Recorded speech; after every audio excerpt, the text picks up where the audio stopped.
Welcome back to Conflicts of Interest. This is episode 243. I'm the host, Kyle Anzalone. On today's show, I'm talking about the wars in Ukraine and Yemen. Please share the show. You can find it at the Libertarian Institute and on the blog at antiwar.com.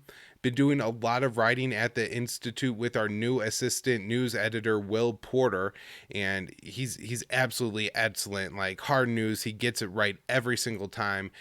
So definitely check out what we're doing on the news section at the Libertarian Institute, and a lot of that does get republished at antiwar.com as well. You can follow the show on Facebook or Twitter. The Twitter handle is @con_interest. I'm at Kyle Anzalone _. You could subscribe for the video version at YouTube, Rumble, and Odysee. And if you would like to donate directly to the show, you could do that at Patreon or Subscribestar. We also take crypto, and that information is in the show notes page. Last, want to mention the sponsor of the show, Paloma Verde, PalomaVerdeCBD.com. Promo code PEACE. That saves you 20% off when you spend $75 or more, and it gets the show kit bad. So it's a great way to help out yourself and to help out your favorite show. They have tons of high quality CBD products at Paloma Verde. Gummies, soft gels, extracts, topicals, even products for your dog. And my personal favorites are the topicals. They work so well for, just local pain relief. You rub a little bit on your back or something like that. And in a short period of time, you're already feeling better. Their sports cream has a nice menthol smell that I really like. It doesn't give you a funky smell or anything like that, like some of the other, topical products that you get at your local pharmacy or something. So check out their great selection of products at Paloma Verde, PalomaVerdeCBD.com. Promo code PEACE. All right, let's get into the show.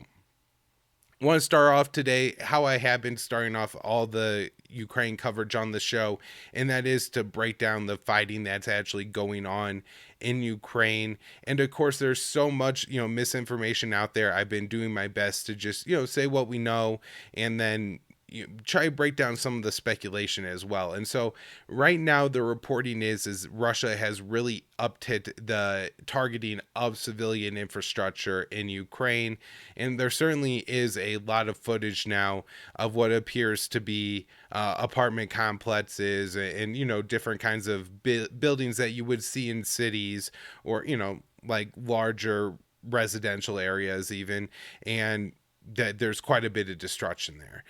So I guess my first observation is just that the assumption is, and I think it's probably a pretty safe one, that this is, the cause of the Russian invasion, either through airstrikes or artillery fire from the Russians. Anything is possible. There could be inter-Ukrainian issues going on. There could be, for whatever reason, like sabotage going on against Ukraine's own infrastructure, maybe to elicit sympathy from the West. I'm not saying I have any proof of any of that. I'm just saying that, what we're seeing looks like it's all Russia. I think that's the case, but there are other possibilities as to how this damage could be occurring, or it could be that some of the footage is not authentic, and so it looks like there's far more damage than there is. The other thing I'll just mention is it seems like the way it's being presented right now is that Russia has really upped their targeting of civilian infrastructure, and that could be the case. However, there isn't that much footage or evidence of, targeting in total. And so it could just be like a cumulative thing where it's not necessarily that, it's been worse on day 12 than on day 2. But, with all the now compounding crimes that Russia is committing in Ukraine, it's totaled up. And so it doesn't necessarily say for sure that there's an increase in pace, but it does definitely suggest that. So that's generally speaking what seems to be going on in Ukraine. And the observation, the point people are making, that it seems to be as Putin's troops move more into the cities of Ukraine is when they're carrying out more of these attacks, resulting in more damage to civilian infrastructure and likely more civilian deaths. Although, the counts on that are still going on, and it takes a while to get accurate numbers and everything like that. And I'll talk a little bit more about civilian deaths in Ukraine in a second here. But you would assume that as they move deeper into more populated areas that you are going to end up with more civilian deaths. And even if it's being caused to some extent by the Ukrainian troops firing back at the Russians. Well, it is mostly on the fault of the invaders that any of this is going on. Again, there could be some extraordinary circumstances where you would blame the defending forces for any kind of like really dark psyops kind of stuff against their own population, but there's no evidence that that's what's going on here, and it seems to generally be, the war that Russia is waging in Ukraine that is causing this damage and these deaths. Now, the troops appear to continue to move and assemble more forces, maybe like a bigger variety of forces around the city of Kiev. I still don't see any evidence that that city is surrounded, as a lot of the U.S. media is reporting. I'm not sure why they are saying that, because typically they're saying that the Ukrainian resistance is doing well, and if the capital city is surrounded, that might not be the case. But it does seem that Russia is moving more forces in that direction, towards the capital city of Kiev, and it does seem likely that the end goal of the Russian forces would be to encircle the city, although it's unclear, if they're trying to keep the civilians in there, or what the purpose, what their ultimate end goal there would be. There is fighting also in the south of Ukraine along the Sea of Azov and Black Sea. I'm not sure about actually fighting in Odessa yet.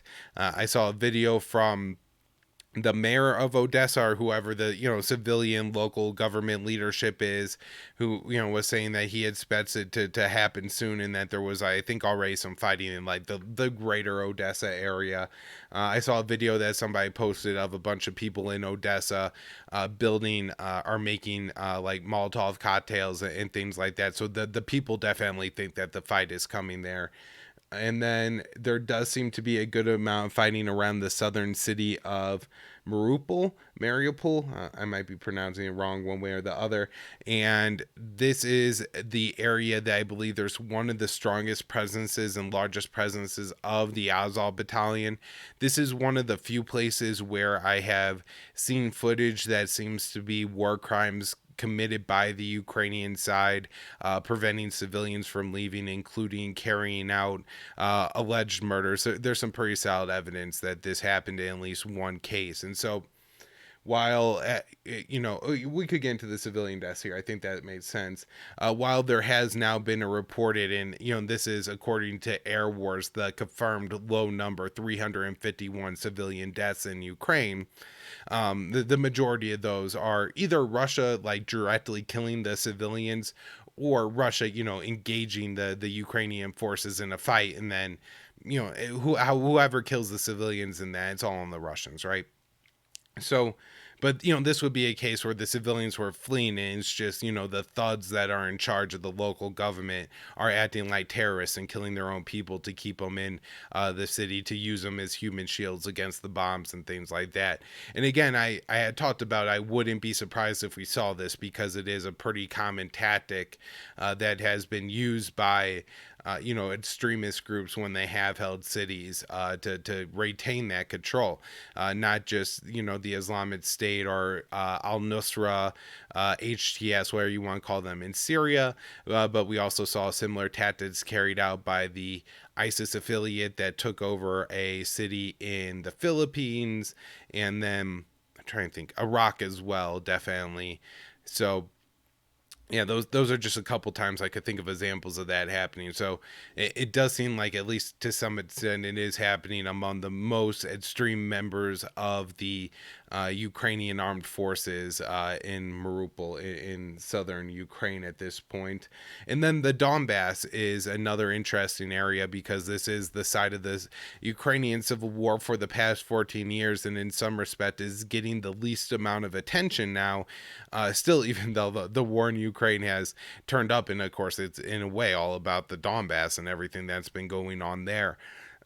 This is a place where, if are civilians being killed, you maybe couldn't also directly tie them to Russia, because there have been the Ukrainians fighting a pretty aggressive war there for the past 8 years, and so that the fact that the fighting is now going on there likely would have been happening regardless.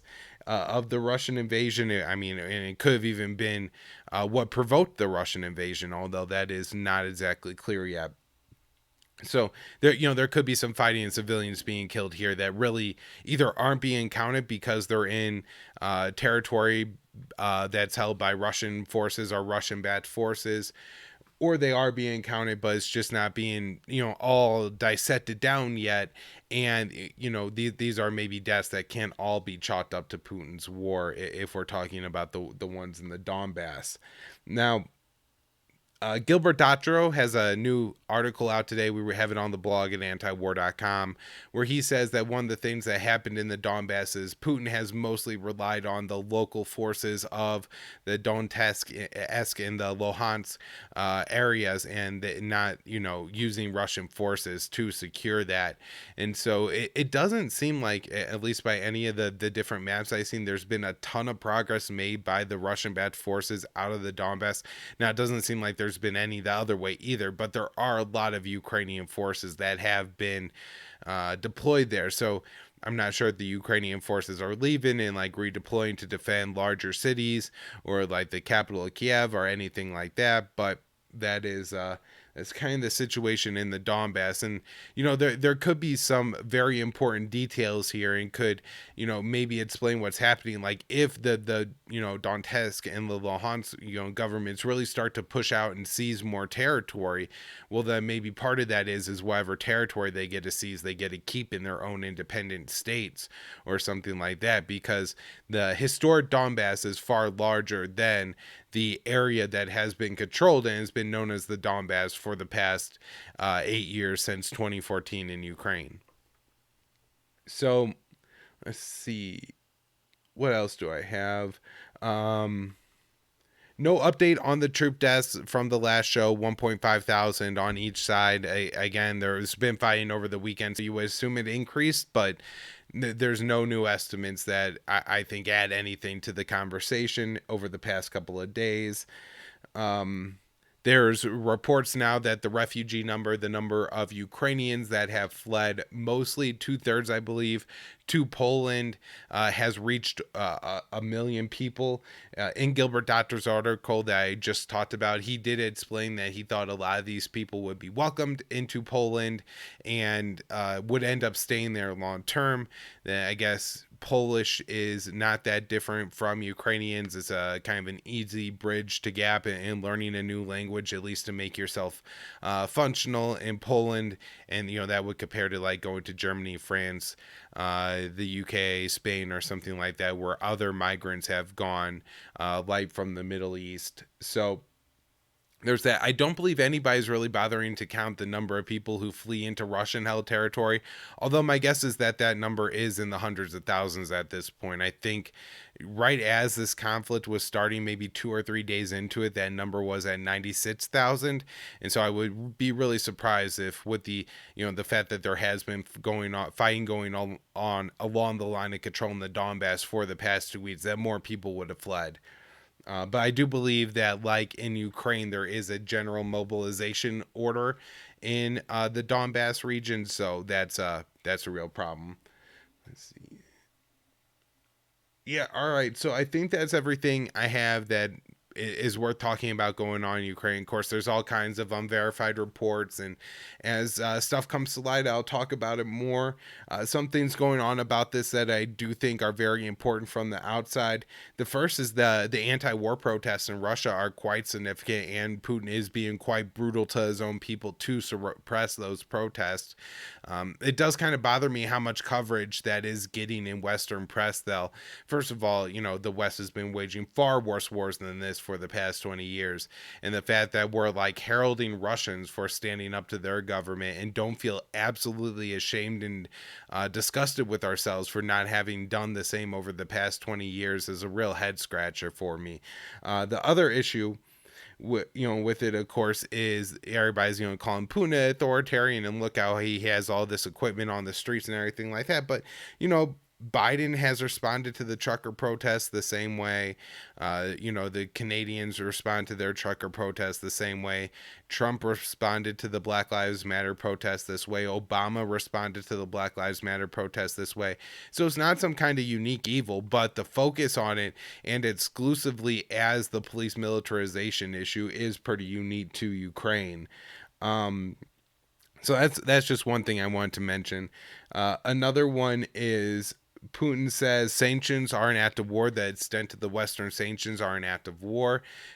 And I respect that this is a point that I always make when it comes to sanctions, right? Like sanctions are an act of war, and that is a real issue.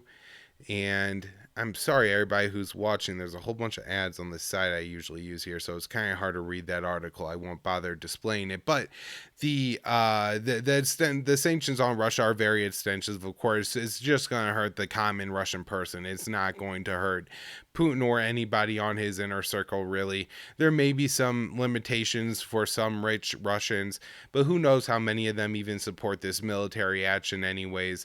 And of course, we would be completely appalled as Americans if we were being punished for George Bush's war in Iraq or Barack Obama's war in Syria or Libya or, the war that Trump kept going in Yemen or something like that.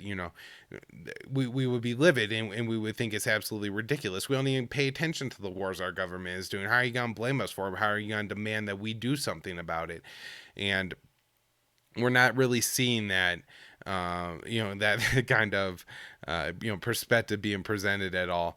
And so I think that's really important in all this is to imagine if it was going the other way, because America certainly has committed worse crimes than what Russia is doing in Ukraine right now, not only over the past 20 years but pretty currently in Yemen. I mean, who knows how this Ukraine thing will turn out. I don't want to say, we can't talk about it because Yemen's going to be worse or anything like that, but as of right now, the war in Yemen is definitely still a worse conflict going on that America is responsible for.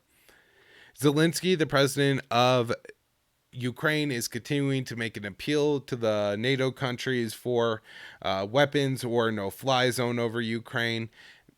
Apparently the no-fly zone isn't going to happen, so that's great news. The weapons are going to happen, and that's disturbing. I will mention Dave DeCamp wrote this up at antiwar.com. It does not appear that the Americans are interested at all in diplomacy with Russia. Now, I know the reaction from the American side is always, oh my God, how could you negotiate with a tyrant like Trump or with Putin at a time like this? And that's just absolutely silly. This is absolutely the time that you need negotiation. If you want to save the lives of the Ukrainian people, please, for the love of God, start talking with the Russians and make the concessions that need to be made on NATO membership and the deployment of American strategic weapons into Eastern Europe to save the lives of the Ukrainian people. Biden can save the lives of the people of Ukraine, not by giving them weapons, but rather by talking with Putin, respecting the Russian sphere of influence, Russian security concerns, and, understanding that this has been the result of 20 plus years of NATO expansion. But there is absolutely none of that in the Biden administration. So at this point, there are no talks going on. So the last thing I wanted to mention on the Ukraine situation was, two things. One is Antony Blinken, the Secretary of State, was on Face the Nation, that's CBS's Sunday morning show, being interviewed by Margaret Brennan when she asked about potential U.S. support for Ukraine weapons, particularly Poland giving warplanes to Ukraine. And Blinken said that, America has green-lighted that, but more importantly, America is working on facilitating that. And boy, if you start giving jets from Poland to Ukraine, this could get ugly between NATO and Russia very fast. I see this as being an extremely dangerous and provocative move in this war, one that will do absolutely nothing for Ukraine. I can't imagine that these planes would stay in the air very long. Russia pretty much has air support superiority at this point. They would be able to continue to use their missile and air defense, air control weapon systems to shoot down the Ukrainian planes, no matter who gives them to Ukraine. So it just seems like a really bad idea to try to do this with very, very little benefit. All right, so want to move on now and start talking about Yemen. But of course, everything going on in the world right now does relate bad to Ukraine. And so Dave DeCamp has this piece at antiwar.com. Russian invasion, US sanctions leave global trade in tatters. And he goes through and explains like a bunch of things going on. But the one that I want to highlight is the UN's World Food Program has warned that the surge in food prices will cause aid shortages in Yemen, where the civilian population faces mass starvation due to the US-backed Saudi-led war and blockade. This is a quote from World Food Program Chief David Beasley. We have no choice but to take food from the hungry to feed the starving, and unless we receive immediate funding in a few weeks, we risk not even being able to feed the starving. That's a very, very dire situation.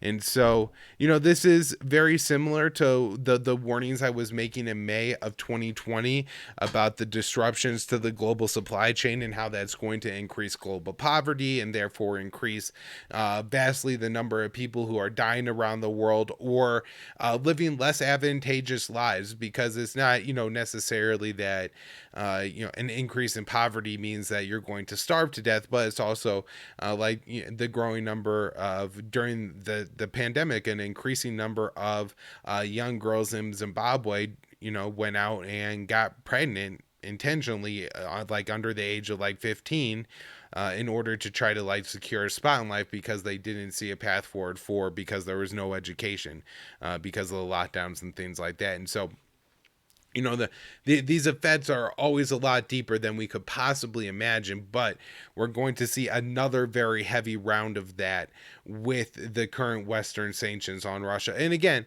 it is a tough thing, right, to remove sanctions on Russia at a time like this, because they're going to say, oh, you're, securing, but the sanctions should have never been there in the first place, right? The sanctions are economic war. They always hurt the poor. They don't change policy. As we can see, the U.S. has sanctioned Russia over their actions in Ukraine since 2014, and it's done absolutely nothing. But the poorest people are going to suffer from this, and right now the poorest people are the people of Yemen. So that's just part of the challenges, unfortunately, that Yemen faces.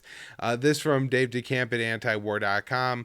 Months of Yemen talks end unsuccessfully in Oman.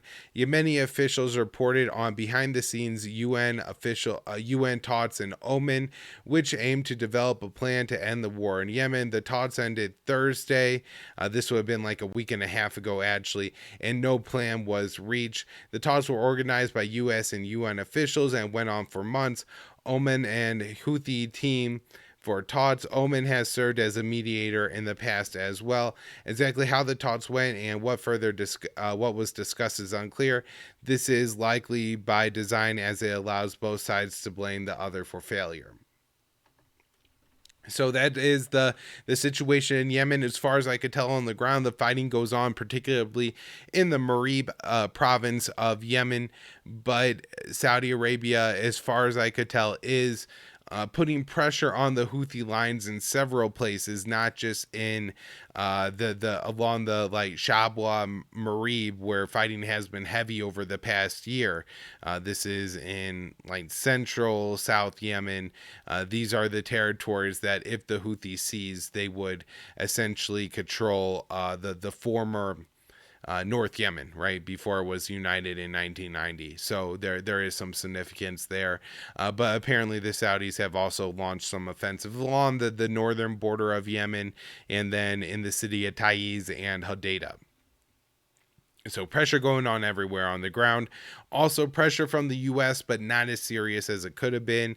The plan, I believe, for a couple weeks seemed to be from the Biden administration that they were going to designate the Houthis as a foreign terrorist organization. The importance of this is that criminalizes any trade with the Houthis. And so any aid group that's bringing in anything to Yemen is potentially subject to criminal penalties and sanctions and everything like that, should they do, run afoul and bring something into Yemen that the U.S. thinks is inappropriate. And so this really shuts down aid to name the Houthis to the FTO list. This was done by the Trump administration at the very end, and then when Biden took over, he drug his feet for a month, but then mid to late February, I believe, the U.S. announced that they were going to remove the Houthi from that list, and this was a huge sigh of relief, and the Biden administration even acknowledged that they were removing the Houthi from this list because these sanctions are unproductive and cruel. Nonetheless, they were heavily considered in the Biden administration, and particularly because of the influence that Brett McGurk has in the White House. And anybody who's a longtime listener of this show recognizes that name as a very dangerous hawk who is willing to, in the very disgusting sense of this word, do what needs to be done to keep the wars going. So that's McGurk. And the last thing I have on Yemen is this fantastic article written by Daniel Larison at the Quincy Institute for Responsible Statecraft titled UAE Victory over Houthi at UN is a grave loss for Yemen. What does Abu Dhabi get out of designating their enemies as terrorists? The ability to prolong the war and suffering indefinitely. And this is currently the spotlight, if you're listening Sunday here, at antiwar.com. If you want to read the article for yourself, check it out there, but I do want to read parts of it. The UNSC passed a new Yemen resolution last week that renewed and broadened the arms embargo on the Houthi and described them as a terrorist group. This resolution was a partial success for the UAE, which had been agitating for even stricter measures against their enemies in the war that they say the Saudis have been waging for the past 7 years. It is unusual for the UNSC to refer to one of the parties in an ongoing conflict as terrorists. This language is bound to make a diplomatic solution to the war in Yemen more difficult than it already was. The UN Security Council voted on Monday as a reminder of the UAE's ongoing investment in Yemen, the UN's biased approach to the war, and Washington's support for both. The latest resolution reinforced the provisions of the outdated UNSCR 2216 that has defined the UN approach to Yemen since 2015.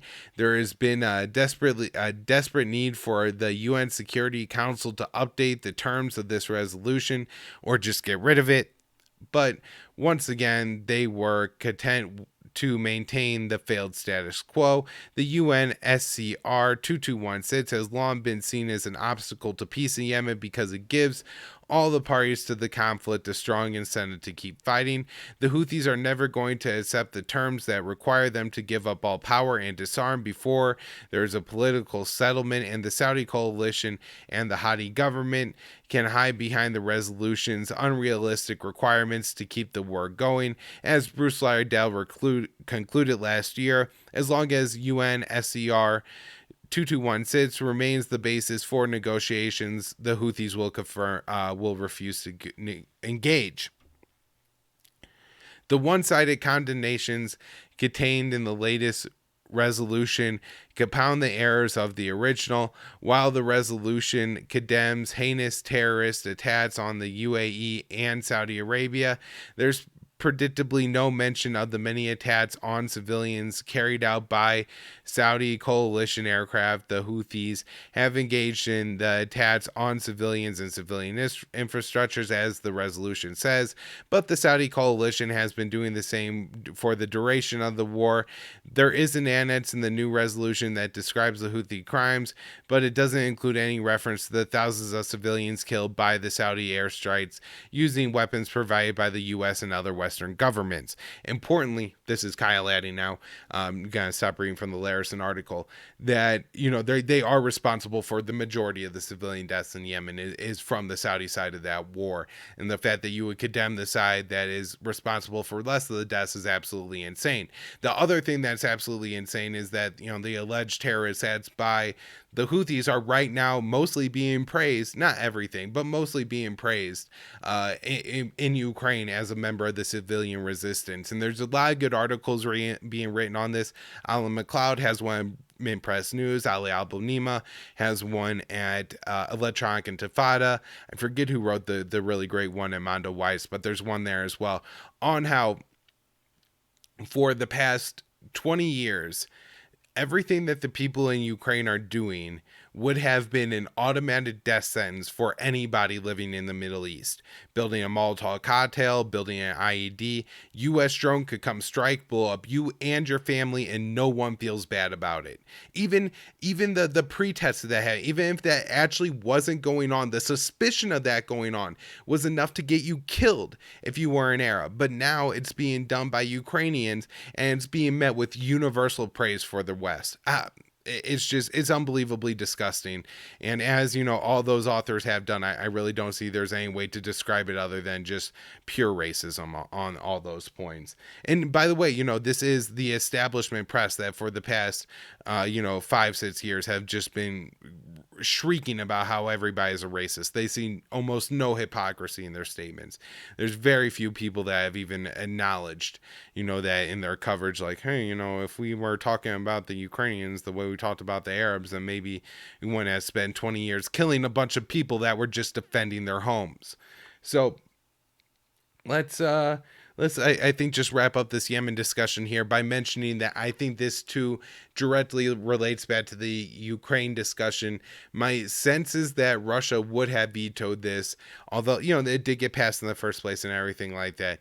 But my guess is that Russia would have vetoed this had the UAE, I believe they abstained on the vote to condemn Russia's invasion of Ukraine at the UN Security Council. And so there's likely some kind of quid pro quo going on here, and that's why we're seeing this. And once again, the Russians really, I'm not trying to defend Russia in any of this, right? Like what I'm just describing there is the Russians are just like the Americans and don't give a damn about the people of Yemen and are willing to exchange their lives for the lives of others. The one major difference is that whenever Russia does something bad, all the American people know and want to do something to stop it. But when it's their own government, they sit there and they're like, well, there's a lot of reasons for this, and Barack Obama was a really good president. I really like Donald Trump, and all this other just complete nonsense. And it's all just lies and nationalism that you tell yourself to make yourself feel better about what the American government is doing.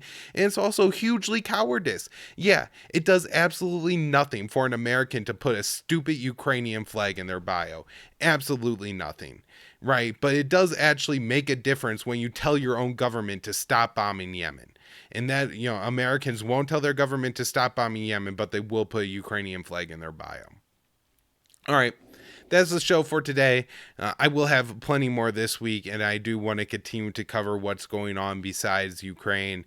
So I'm hoping to have an update on Afghanistan for y'all in the next show. Who knows? The U.S. could be starving more people to death right now in Afghanistan than the Russians are killing in Ukraine, and the Americans are hyperventilating over something they can't prevent in Ukraine while they're allowing Afghans to starve to death, little babies to starve to death in Afghanistan, when all we have to do is get Biden to lift the sanctions on the Taliban. So I better do my part and to try to cover that this week so we could put some pressure there and stop some things that the U.S. government actually can control here.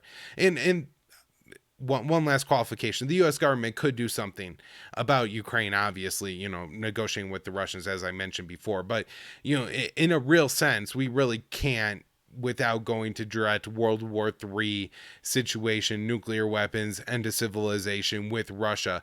If Russia just wants to keep bombing Ukraine, like there's not a lot the U.S. could actually do about that. But there are a lot of people around the world that we don't have to kill, and then I think should be the priority and the focus among the American people, as well as putting pressure on our government to negotiate with Russia and come to some kind of lasting security situation in Europe. All right. Anyways, that is the show for today. Share the show, Libertarian Institute, antiwar.com, YouTube, Rumble, Odysee for the video version, Facebook and Twitter at @con_interest. I'm at Kyle Anzalone _ Patreon, Subscribestar, PalomaVerdeCBD.com. Crypto information is in the show notes page. And please, if you're still listening, I know you really like what I do, so head on over to the Libertarian Institute and see the great news that me or Will Porter are writing up in the news section there. All right, everybody. Thanks.